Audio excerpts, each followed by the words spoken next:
中國茉莉花集會嘅發起人2月19號喺網路上面傳出呼籲，要民眾喺20號嘅下晝2點集合喺13個城市嘅指定地點進行抗議或者係沉默觀察。北京王府井大街嘅麥當勞餐廳係其中之一，上百名嘅民眾圍觀。美國駐華大使洪博培亦都係被發現隱身其中。不過美國大使館後嚟係否認大使係參與茉莉花集會。現場可見大批公安人員同埋記者，除咗中國之外，台灣同香港亦都有民眾聲援。民主萬歲！民主萬歲！我們要公平。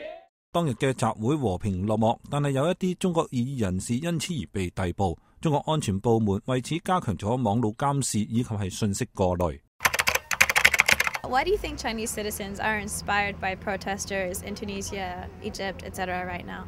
I think that everyone in the world is inspired by these protests because it gives us a chance to look at how the world can be changed when we're often told that it can't be changed and that people are a certain way and that we exist with these certain rules, but it's actually malleable. People are capable of stepping up and proclaiming that they want something different.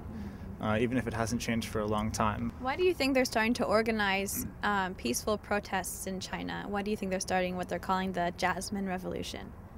Well, I think they feel peaceful is the way to do it, so that people aren't hurt and there isn't bloodshed and that sort of thing. And so they feel, it's worth a shot here to see if they can, get win some freedoms from their government as well. They probably saw it work in Egypt most recently, certainly not in Muammar Gaddafi, Libya, not in Libya. I think it's the vast numbers of people that they have, the government control over things that they don't want to be controlled about, and as they view the rest of the world and what's happening, I think it's inevitable that they will follow suit. The Chinese government is responding with strict security clampdowns. Why do you think they're responding with such force? I think it's the only tool that they have in their arsenal. And if you look at Tolstoy or Mahatma Gandhi, there were very specific ways of countering these tactics, which is peace. You show up peacefully when you know what you stand for and you know you're probably going to be hit in the head or trampled on, but you do it anyway because you know that it's right. And when there's a tide like that sweeps the world or sweeps a country, I believe it's unstoppable. I believe that it will absolutely prevail, even if it takes a long time. Do you think China needs a revolution when they do have a regular switch of leadership, when unlike Egypt or Tunisia, when a leader is in power for 30, 40 years? Mm-hmm.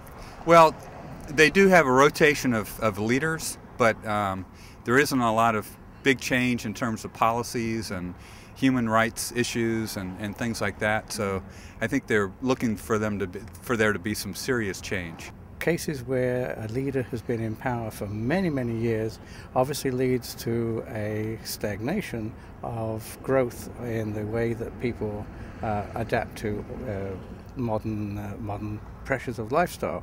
The Chinese people are completely different though.